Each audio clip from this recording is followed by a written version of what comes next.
Aprobado na ni Pangulong Bongbong Marcos Jr. ang 3-term school calendar para sa mga pampublikong paaralan simula sa academic year 2026 to 2027. Layo nitong matiyak ang tuloy-tuloy na pagkatuto at pagpapabuti sa edukasyon sa Pilipinas alinsunod sa rekomendasyon ng Economic and Development o ED Council.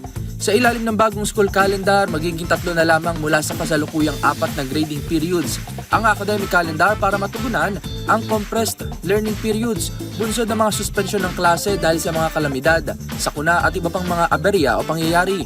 Sa ilalim nito, ang first term ay bubuuin ng 54 instructional days at 10-day assessment period, kabilang na dyan ang 5-day opening block.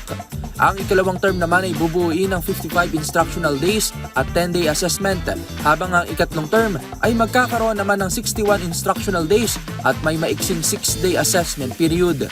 Hakbang umano ito upang mas mapakinabangan ng gusto ang mga oras ng pagtuturo. Para sa DZRH TV, ito si Rovic Manuel. Una sa Pilipinas, una sa Pilipino.